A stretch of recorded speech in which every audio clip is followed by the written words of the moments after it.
Ladies and gentlemen, boys and girls, it's Diego with another fantastic video on your Green Card K1 Visa channel. And this video is about the legal responsibilities for the U.S. sponsor, U.S. citizen sponsor, bringing somebody in to the United States on a K1, K2 visa or a spousal visa. And when you sign USCIS Form I-864, we're going to go over that process with you right now. So let's get going. So if you're a U.S. citizen and you're planning to sponsor your beneficiary for a green card once you arrive in America, the adjustment of status, one of the major components of this process requires that you sign an affidavit of support, also known as USCIS Form I-864. This is a legal document that requires you to make a financial promise to the government to support the person you are sponsoring. Okay? By signing this form, you are essentially guaranteeing that they won't have to rely on any government assistance, government handouts, because we taxpayers pay that, okay? So in this video, I'm going to explain to you the key responsibilities of a sponsor so you understand the financial risks that are involved and the scope and the duration of your total financial commitment under U.S. immigration law to your beneficiary, okay? So once you understand this aspect, Mr. or Miss American Citizen Sponsor, of the Green Card Adjustment of Status process, it's going to help you understand your role and your obligations of sponsorship. Okay? We're under a new administration. The Trump administration is enforcing this paperwork once you sign it. The primary sponsor under the K1 visa process or K2 is a U.S. citizen petitioning for their non-citizen relative's green card, okay? And you must sign Form I-864 so that immigration can read the signature with your full name. Don't be doing a doctor's signature. Sign it so they can read it. Now, if your income, Mr. Sponsor, Ms. Sponsor, doesn't meet the required income requirements specified by USCIS, you're going to have to get a joint sponsor, okay? The joint sponsor is going to share equally the same responsibilities as you, the primary sponsor, plus be responsible for his or her family. Okay, that changes to family size for a joint sponsor. Now, in order to qualify as a sponsor, the following information is given to you and is required. Number one, you, the sponsor, must be at least 18 years old. 18 years old. You, the sponsor, must be a U.S. citizen if applying via the K1 visa process or K2 visa process for your beneficiary. Okay? This is for the sponsor. You, the sponsor, must have an income of at least 125% above the federal poverty guidelines, okay, which can be found right here at this website, uscis.gov/I-864P. Now, if you are right on or just above the minimum 125% threshold, I strongly recommend you get a joint sponsor, even if you qualify right on the line. As the financial sponsor, you must ensure that your sponsored non-citizen relative is given a stable income of at least 125% of the federal poverty guidelines. Okay. Now, it's important, if your income falls below this level, okay, then you must step in and help your beneficiary and provide financial assistance with a joint sponsor. Okay, very important. Now, as the new husband or wife of your foreign national, you are obligated by law to provide the basic necessities of life, food, clothing, health care, room and board, etc., for your new husband or your new wife from whatever country it is he or she came from. If you do not provide financial support for your new non-citizen husband or wife, the U.S. government can sue you to recover any financial government assistance provided to your spouse by the taxpayers. Okay, they can sue the sponsor. Now, the current administration is enforcing this law, okay? And no doubt you will also be liable for court costs and legal fees. So, you got to think carefully before you sign the 864. Let's suppose you file for bankruptcy.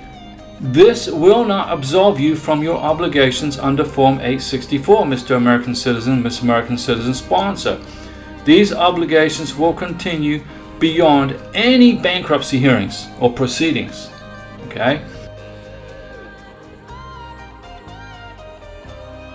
After signing the affidavit of support, divorce does not terminate your responsibilities under Form I-864. So if you divorce the lady or the gentleman, you're still responsible, Mr. American Citizen sponsor, for your beneficiary.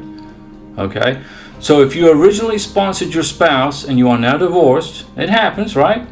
You will still be responsible for their financial well-being unless he or she returns to his or her home country of origin, passes away, becomes a U.S. citizen, or reaches approximately 10 years worth of Social Security work points. So he or she's worked for 10 years in the USA. Now, additionally, U.S. courts usually do not recognize private agreements between you guys, such as premarital, postmarital, or divorce contracts, as valid reasons to avoid the obligations of the Form I-864. Now, if your beneficiary accepts government taxpayer-funded benefits, you, the sponsor, must repay any such means-tested benefits the sponsored person receives, such as Medicaid, SNAP, TANF, or SSI. However, you're not responsible for reimbursing means-tested or non-means-tested benefits like emergency medical services or unemployment benefits, depending on the state she or he lives in. Depends on the state, okay, regarding the unemployment benefits. So, a good question that you're going to ask me, Diego, is this: when do my sponsorship responsibilities end to this person? It's a good question, right? Well, your financial obligations will end as a sponsor when any of the following occurs, okay? I've already mentioned it, but I'm going to repeat myself so you understand. Your sponsored non-citizen relative, spouse, husband, wife, gains U.S. citizenship. Okay? Your sponsored non-citizen relative, husband or wife, completes 40 quarters of work, which is approximately 10 years of work, paying into the Social Security system, the FICA tax, and or your sponsored non-citizen husband or wife permanently leaves the United States of America. If they leave America, then the contract's terminated between you and the U.S. government. Okay? Or your sponsored relative, husband or wife, now ex-wife, for example, is deported but regains U.S. residency through another sponsor. So somebody else signs an 864. Or, like I said, your sponsored non-citizen husband, wife, ex-wife passes away. Now, it's important to also understand that you can withdraw your sponsorship before the green card application is approved. So you file for the 864, then you can withdraw it before it gets adjudicated. Once permanent residency is granted, your obligations are fixed unless they end under one of the specified conditions that I just mentioned.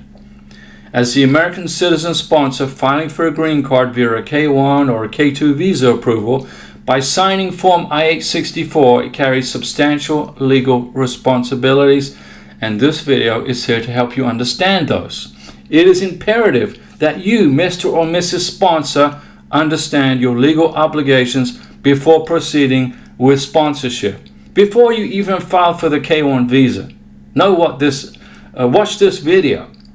Ultimately, you should do everything possible to gain a full understanding of your non-citizen future husband or wife's financial situation, so you can avoid any problems with having to provide financial assistance. That's why I'm making these videos for you guys, to help you. Free information for you.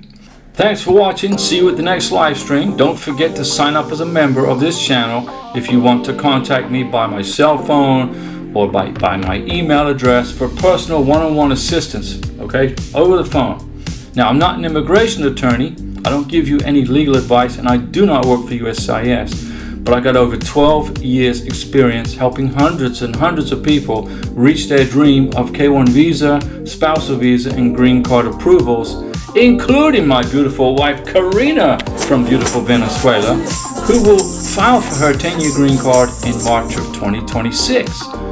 See you at the next live stream, and thanks for watching, and hang in there and be patient during this entire process.